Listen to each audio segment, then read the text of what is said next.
Shan Wu is here, former federal prosecutor and counsel to Attorney General Janet Reno. It's good to see you as always. I think there's a lot of people sitting at home and saying, look, if it was anybody else, they would already be indicted. If they were Bob Menendez, they would already be indicted. Well, Bob Menendez is definitely indicted. Yeah. And I think the problem here is, first of all, he has been charged, and then the gun crime, yeah. Right, but that broke down. But with these particular pieces of evidence that they're talking about, it's just like you were pointing out, it really isn't quite there. I mean, if you really look at it from a prosecutor's standpoint, for example, the address being the President Biden's residence, I mean, if that was his legal address, that's his legal address. That's very different than the bank account being Joe Biden's bank account. That's the kind of step you need to have there.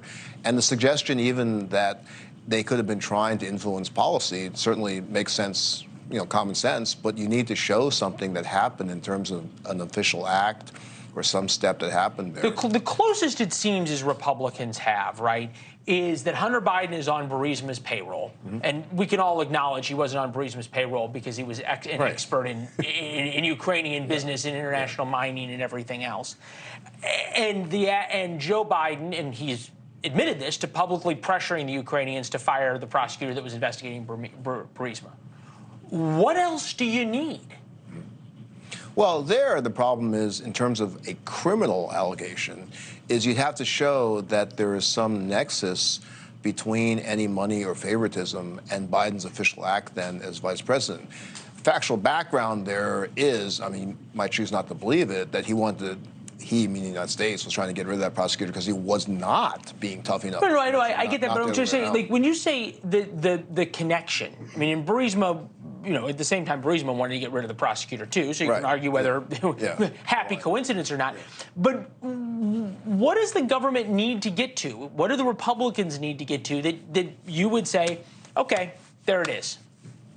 Well, on the Burisma issue? Or on any of these issues? Well, on any of these issues, you really have to be able to draw much more than a hint of a line to Biden's official acts. I mean, that one, if you could show that it was done to benefit Burisma, yeah, you could have something to look at.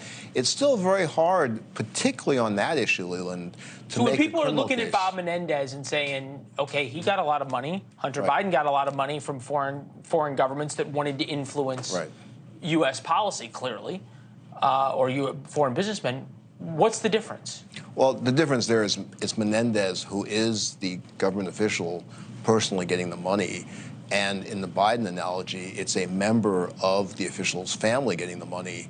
And that's not going to be the same solid nexus as it is for Menendez. Even that important point you bring out about the efforts to influence there is strong evidence of it being the U.S. policy to have pressured for that prosecutor to be admitted. It's not really like an about face for Biden. No, I see what you're saying. Look, fair point.